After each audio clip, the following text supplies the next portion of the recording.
Hello, everybody. Pro Wrestling Logic here. Scott Golden here with Pro Wrestling Logic YouTube series and the WCW Saturday Night Review series. March 6, 1993. Bagwell and Scorpio are in their first match, at least on this program. Not sure if it's first match ever, but pretty close to it, I'm sure. Scorpio and Bagwell do become tag team champions in the weeks and months to come here. Needless to say, Scorpio, the much better worker, hits some fireman's carry takeovers. Double teams by the new team, double back elbows, and Bagwell gets the near fall pin attempt. One of the enhancement talents is the wonder that is Sergeant Buddy Lee Parker. Scorpio gets launched over the top rope with a dive. Bagwell uses fresh slam and sends him over the top, sends him to the floor, and then we see a little bit later Scorpio hits a double clothesline along the way, and Bagwell does take a little more punishment. Bagwell, having less experience, also cuts off the ring. Does the team led by Buddy Lee Parker, including a hanging back suplex that doesn't lead him too far, gets him enough but not enough to get a victory. Another shoulder tackle by Scorpio. Scorpio continues to be a house of fire for the next little while. And the perfect flex hanging fisherman suplex is a victory for the benefit of the baby faces. Then we see Davey Boy Smith, otherwise known as the British Bulldog, coming out and having an enhancement match here. Not a big surprise that Davey Boy Smith, who they're trying to get ready to take on the WCW champion Vader, arm bars, arm drags, and the like against a masked intruder or something of that nature. Looks kind of like a greenish mask with greenish tights, kind of a Swamp Thing going on. Smith, who really shouldn't be as over as he was at the time, but at the same time coming off WWF TV and Intercontinental Champion just a few short weeks before, or months before. Pretty big thing there. And eventually the Bulldog hits the power slam, gets the victory, and away we go. British Bulldog Davey Boy Smith in quick order taking care of his adversary. And then we see Missy Hyatt still trying to chase down Ric Flair and not getting what she wants out of that process. Vinny Vegas and Big Sky again as a tag team. This is probably a contributing factor to Vegas, a.k.a. Kevin Nash, a.k.a. Diesel, leaving the company because they don't even think enough of him to give him an established angle or an established tag partner. But, he manages to stomp around. And we see the team of otherwise known as the tag team champions of Douglas and Steamboat going at these two big men. Kind of an odd match, trying to maybe get something out of them anyway. Double axe handle among other things. Steamboat in, and we see Shane Douglas not willing to surrender on the big man, working the arm. Match is about as not good as you would expect. Double axe handle from the top on both sides. Then we see cutoff on Shane Douglas. That is to be expected, with Douglas being the smaller of the two. Big Sky comes in and takes one half of the tag champs to the limit. This doesn't look too terribly good. Irish whips and some other things. Nash gets in and gets a near double down. Steamboat comes back in for a minute, but Big Sky cuts him off and starts to pound and punch on him. Definitely not a match worth going out of your way to see. Vegas cuts the ring off on Douglas again. Match goes way too long for my liking. All four guys eventually get in the ring, and the heels go together. Drop kicks into the chest of both of the heels, and the baby faces eventually do get the win with the crossbody from the top from Steamboat. Max Payne out next with a enhancement talent match. Punches, kicks, body slams, and the like. Pain, they're trying to push, but don't really have a clear version of where they're going with them yet. Side headlock takeover and really basic stuff. Eventually hits the painkiller armbar, and Max Payne looks to be in $1,000,000. They start to plug one of the WCW Japan Super shows.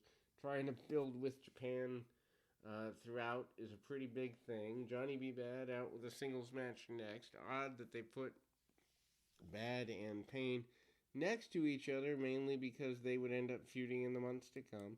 Johnny B. Bad been around for a couple of years and sends his adversary into the corner, sends him up. Big back body drop, among other things. Johnny B. Bad manages to hit the kiss that don't miss punch, and 1, 2, 3, there we go. Johnny B. Bad with a successful victory. Rage and Fury, the Wrecking Crew, out next. They want an opportunity at Actually, they do a coin flip around the Cole Twins, one of the Wrecking Crew against one of the Cole Twins to start us off. I think they come back with a tag match in the same program, but anyway. Shoulder tackles by one. Actually, no, they start with a tag match. Coles are super green, it shows. Falling power lunge slam there by one of the Wrecking Crew and cut the ring off on the Cole Twins, Keith and Kent, who are only here for about a year, maybe a little less, but not terribly much less. Anyway, hot tag between the Cole Twins. Basically two blonde kids who look like junior heavyweights, who really isn't a bunch known about anyway. Again, they try to go for a big crossbody, but a second time in the match, the crossbody is turned into a front falling slam. Everything kind of breaks down, and the Coles go together, crashing to the canvas. The crowd, not super fans of them, but starting to get behind them a little bit. Coles do eke out a victory right at the last minute. Rick Rude basically says he wants the U.S. title from new champion Dustin Rhodes. Says he is the rightful champion, and he's sick of dealing with all the back talk and the naysayers and all of that. Then we go to a enhancement challenge match with a very weird looking Rip Rogers with a unicorn style head and U.S. champion Dustin Rhodes. Rhodes is out here and trying to get over his babyface.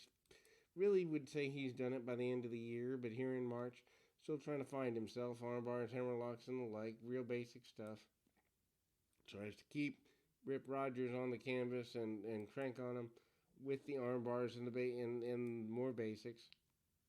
Rhodes, of course, a babyface because of his father's status. Wonder if he could have even gone heel in WCW at the time.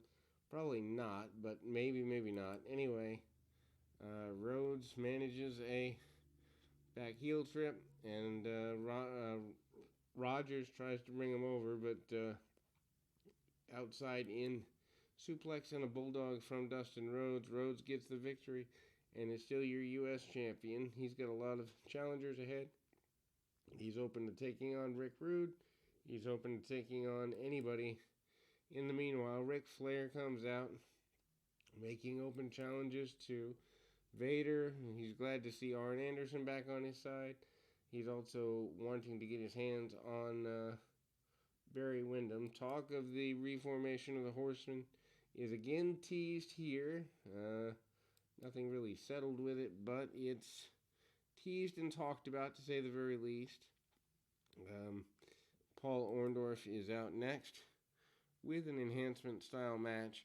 Larry Santo is the opponent. Orndorff takes him back and goes to the back on him. Orndorff and Rhodes are headed for a collision course, and Orndorff basically makes that very clear that that's one of the reasons he's still here, to get even with Dustin Rhodes.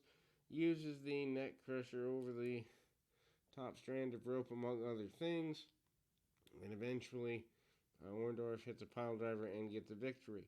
We close with Sting against Blaster McMastiff, which I believe is the original name of Kane before becoming Isaac Yankem, and Kane and New Diesel and all of that. One enhancement match, giving them about 5 minutes. Rolling capo style kick by Sting right into the chest and head of the man that would later become Kane. He gets a few body slams, but obviously WCW sees virtually nothing in him as Sting slams him and treats him like a very large enhancement talent here. Of course, when they know that he would become something that much later, but at the same time, you get a guy that's almost 7 feet. You try to do something with him, especially when you've got guys like Nash that you're not doing something with anyway. Sting hits the Stinger Splash, gets the victory there, and off we go into the Wild Blue Yonder. Sting still wants his WCW Championship back and other things, but in any event, that will close us for today. Until next time, keep your feet on the ground, your mind in the moment. Until next time, everybody.